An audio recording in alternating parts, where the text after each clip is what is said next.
What is going on, Notre Dame fans? It's Thursday, March 18th, with a fresh episode of the Irish Huddle. I'm Mike Singer, joined by Somogyi. We're from blueandgold.com, and we are wrapping up our spring position preview podcasts by going through the linebackers, cornerbacks, and safeties. Appreciate you guys watching us on YouTube. If you're doing that, we will have the linebacker video on Thursday and the secondary video on Friday. And of course, if you're listening via podcast, you're going to get it all in one show here. So we'll dive right into the linebacking core, Lou. Jeremiah Owusu-Koramoah is off to the NFL. There's really no words to describe just how good and impactful he was to the Notre Dame defense. Per Pro Football Focus, he and Drew White, interesting stat here, they were tied with 29 stops. Stops constitutes a loss for the opposition. Interesting little stat there. So you do lose Jeremiah Owusu-Koramoah. Jack Lamb transfers to Colorado. If I'm not mistaken, everyone else is returning from last year's team at the linebacker position, correct? Looks like it at this point, Mike. You've got Shane Simon and Maris Lufa at the now named the will position as opposed to Buck. You have Bo Bauer complementing Drew White at the Mike linebacker position in the middle. And then we'll get into it, but the Rover position is going to be an interesting one without Jeremiah. So let's go with what we do know at the top here. Drew White, key cog in Notre Dame's defense. Going into that 2019 season, you didn't know what you had there, and Drew White has been a very nice piece to the Notre Dame defense for the past couple seasons. So what would you say his impact has been, and do you think he maybe can take his game to the next level in 2021? I look at Drew as one of the top captain candidates. He's an outstanding student. He's got a strong major. He's been a leader, the top returning tackler from the last couple of years. He's kept his nose clean on so many areas. He seems like a prime captain candidate for the 2021 team. I don't know if he's sort of like with the interior of the defense, that middle with Myron Tagovailoa, and Kurt Hinish. Is none of these guys are individuals who the NFL is necessarily salivating over as, premier prospects or so, but really strong college players who just fit into the scheme of the defense, are good leaders, and they bring it every day as far as durability, accountability, leadership. So, I don't know from a skill position standpoint, how much he brings. He's not going to be dynamic like a Jeremiah Owusu was at the Rover position, but, he has over a dozen stops for lost yardage. He's got a good instinct for the football.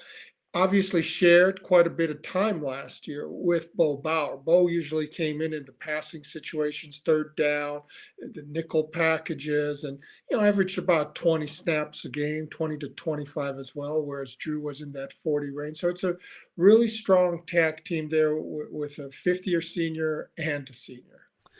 Lou, let's talk a little bit about the Rover position now, because you lose Jeremiah Owusu-Koramoah, like we mentioned. Can't fault him for taking his talents to the NFL, with him likely being a first-round pick, or at the very least a second-round pick. But feel good about him going maybe right around in the middle of the first round.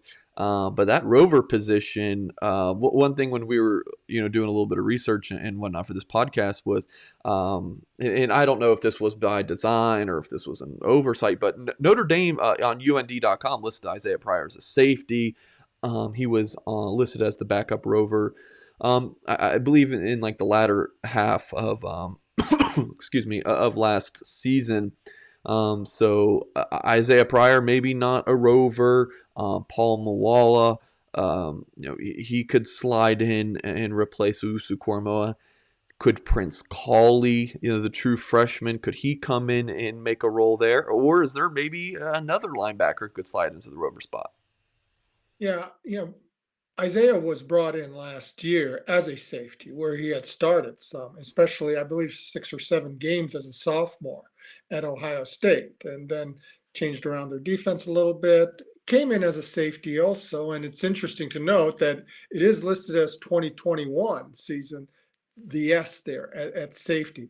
This does not surprise me, Mike, because just the need at the position you saw even last year with Sean Crawford moving from corner and nickel to the safety spot. So there's an experience factor, and maybe in Marcus Freeman's scheme, he fits that prototype of what they want in a safety. And he also moved to the Rover position last year when Paul Moala suffered the Achilles injury Right. against Florida State, and so that led to that transition to have somebody ready to go behind Jeremiah in case something happened to him. Maybe we're getting a little ahead of ourselves here, Mike, but we usually go into these shows at the end about the X factors. My X factor is Jack KISER. He's cross-trained at Rover in addition to the buck position, and he played safety quite a bit in high school, and that's kind of been the prototype for the Rover position too. Drew Tranquil moved there from the safety position, excelled there. Asma Bilal actually played some safety as well before moving there as well. Paul Moala was recruited as a safety. Jeremiah was recruited originally as a safety. So they identify those type of body types, skill sets, and then translate it to the Rover position. Jack seems to fit that pattern and mold. And, you've got a good enough battle already at the will position between Marist and SHAYNE. So when you have a third guy like Jack, it's like, okay, where can maybe we best incorporate him where he's able to contribute as well? And I would not be surprised to see him in that mix. Yeah, I want to touch on Prince KOLLIE as the recruiting insider of Blue and Gold. Been able to see him twice in person. I think it was 5 or 6 days after he committed to Notre Dame last August. I drove from Atlanta up to Jonesboro, Tennessee, and I just really wanted to see this kid. I mean, one of the most intriguing prospects I've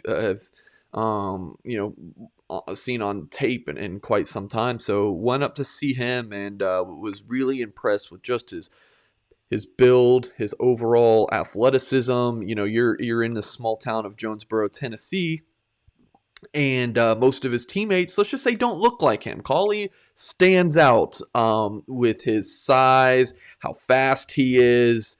I mean, a big dude. Listed at 6'2", 210. I feel like his frame has plenty more of bulking up and not lose much of that explosiveness either. And I also saw him play in a big rivalry game, David Boone versus Daniel Crockett. It was an awesome game there. Great atmosphere, even with a limited capacity.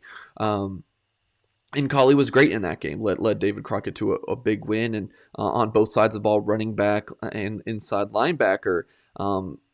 He's coming in as a Rover. That's what Notre Dame's been recruiting him as the heir apparent to Jeremiah Owusu-Koramoah. It's funny. Jeremiah Owusu-Koramoah won the Butkus Award, and the high school Butkus Award this same year went to Prince KOLLIE. So Notre Dame sweeped the Butkus Award winners there with those two guys. You know when that happened last time, Mike? When a school had that? That was Manti Te'o winning those for the college in 2012, and Jalen Smith doing it for high school that same season. So nice little pattern we have there. Yeah, and those two guys pretty darn good at football, and KOLLIE and Jeremiah Owusu-Koramoah is certainly pretty impressive as well. So I think maybe the one thing about KOLLIE that he might not be ready for this kind of an impact this season is one, the competition level is going to be a little bit different. Like, I mean, there's a jump from going from any high school ball to, big time ball at Notre Dame. But if you're playing at like IMG Academy in Bradenton, Florida, you're playing against Division I players, big time Division I players, I might add, every single day. It's a little bit of an easier transition. For Prince KOLLIE, he might have only played against 2 or 3 Division I kids his entire season, let alone an entire day of practice. So that might be one thing. And then he's still pretty raw to the game of football, but I feel like KOLLIE, it could easily be someone. It's like play him on special teams early on in his career, freshman, sophomore, and roles where it is see ball, get ball. There's not going to be much better than Prince KOLLIE, because his junior season of high school, he was mainly playing safety and receiver. And then senior year, made that full-time transition to linebacker and looked really good at the running back position. Lou, let's move to the will linebacker position. Um, Last year was kind of a rotating door, and it seems like this year might be more of the same. Well, it was by committee last season. Shane Simon ended up with 8 starts, but by the end of the season, Maris Lufov was playing, the majority of snaps there. Both of them, had their flashes. And so did Jack KISER getting the game ball against South Florida when neither was available for that game.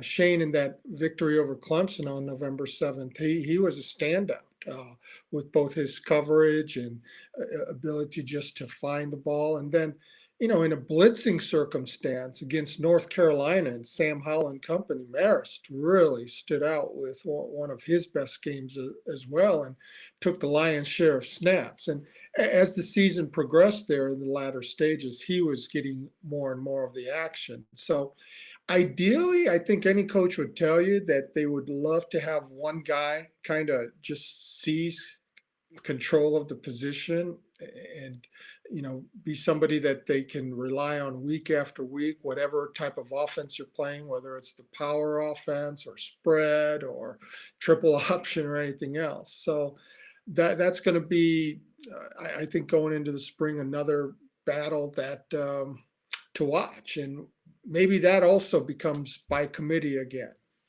Couple guys we haven't touched on that I wanted to: Asidu Ekwonu and JD Bertrand, guys who I saw very limited action last season. You want to any thoughts on them going into the season, Lou?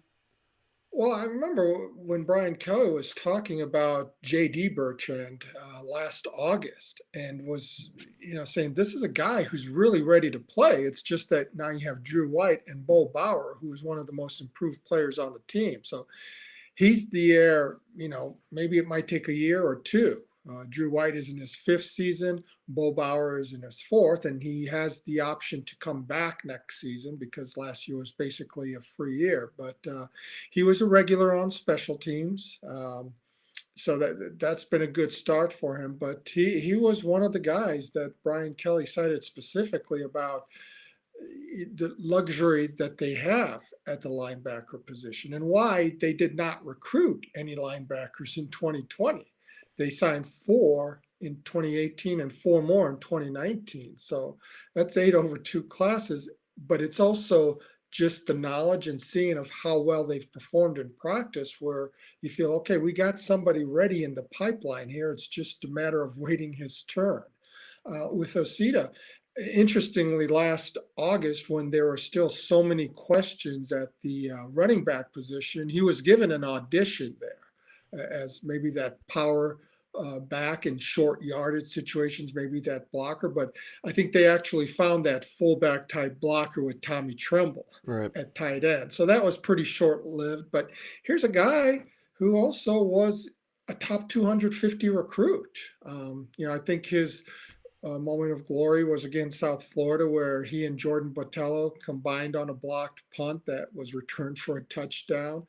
So here's somebody else who is waiting his turn in the wings, and it's just going to be a matter of patience. All right, well, let's get into our questions, but before we move on to secondary, as we do for each of these position groups, is who or what is the X factor of this group? So you touched on yours. Why don't you expand on that a little bit more, Lou? Yeah, we talked about that earlier, Mike. I think Jack KISER, because they have the luxury at that will linebacker position of maybe cross training some people, and the one who has cross trained, or at least I saw it to a degree last year was Jack KISER at both the Rover and the then Buck linebacker position. So I think that would lead some other things to fall into place as well. Does that mean that Isaiah Pryor stays specifically at the safety position?